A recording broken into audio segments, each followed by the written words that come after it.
So I'm going to talk to you today about a really simple change I made to an assignment I had that ended up being very beneficial for my students and relative to generative AI.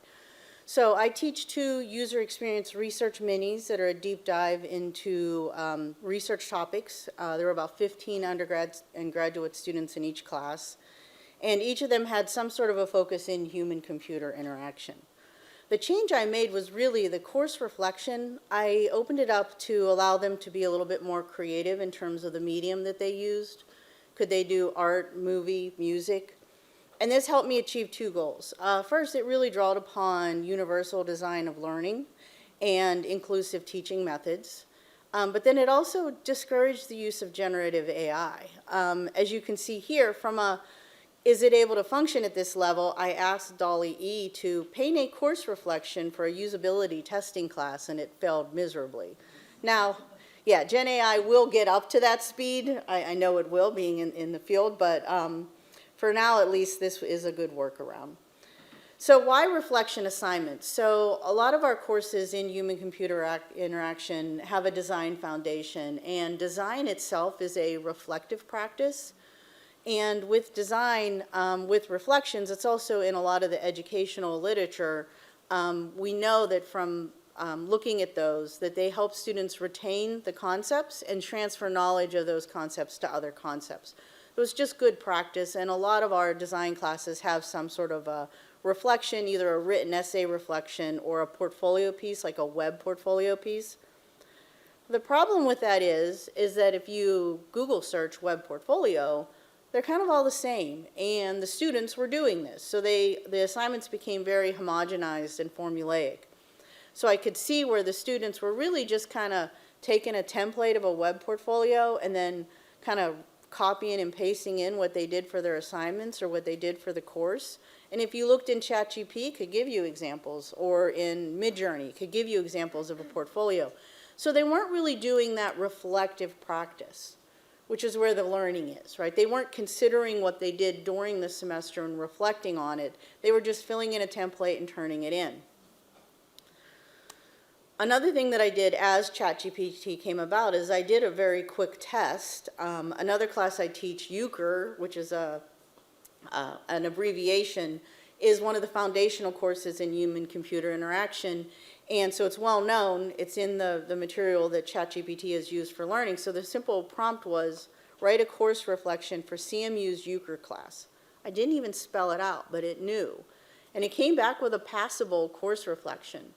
It's not, I wouldn't give this an A grade, but I would have assumed a student wrote it and they were very busy and they did a lot of generalization because they were doing it late at night. This would have probably got a C or a B.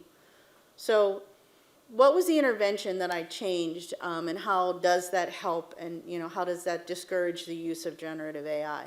Well, really it was sort of giving it this creativity angle. So by expanding the assignment to allow them to use a TikTok video, art, music, traditional mediums were also allowed, but experimentation was encouraged with them. And what I defined as creativity was using an alternative format other than simply writing, using compelling storytelling, really telling me about their learning experience, and using engaging content like music and animations and things like that. And the first time I did it in the first mini, I encouraged creativity, but I didn't set any points to it, and very few students actually did creative works. In the second mini, it was about the same group of students, and I made the creativity 10% of the assignment, and that flip-flopped. Most of the students did something that was creative, so giving points for the creativity was important. What did it do? It really enhanced student learning. I could kind of generally see from the rubric scores, everybody kind of scored the same, but I could really anecdotally see these aha moments where they really connected with the material and they could tell me back at a very high level what they did learn. And because we were using, and we were principles from Universal Design for Learning, we really supported their learning in a medium that was comfortable for them. And I'm going to give you an example of this. This is Rafael Riviera, and he did a TikTok video. So in 2 minutes, he encapsulated a whole mini course, and he did it very well. I'm going to jump around in this a little bit.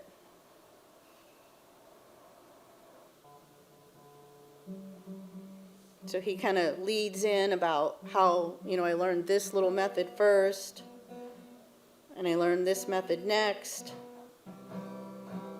Then I started to work with my teammates, and I had some synergy. And then he talks about how you put it all together, and you can create a whole song. Right? 2 minutes, he was really, in the points he made, he hit everything in the rubric that I requested, and he was really able to summarize what I thought were the most important learning points of the class. So what are the benefits to this? Well, it was fun. It was a lot more fun for me to grade as well. Students turned in a variety of different mediums, YouTube videos, Dear Diary journey entries, customer journey maps. But I also saw that because it gave them autonomy, right? It gave them, they were personally attached to the assignment. It gave them intrinsic motivation to work on something. It discouraged the use of generative AI. So I wasn't saying don't do it, and I wasn't testing against it. I was just giving them the ability to say, hey, I can do this assignment. I'm going to have fun doing this assignment, and they're just not going to think about using generative AI for it. Charlene's quote here, I think, really captured what I really felt they took away from it. So she said about usability testing, and when you look how users use a system, that their behavior may say a lot more than words can. And I hope I can take this insight and apply it to everything in my life. And I really thought that was a really good reflection in her blog post that she wrote. So if you're curious about this assignment and the materials, they are available from this QR code, or you could simply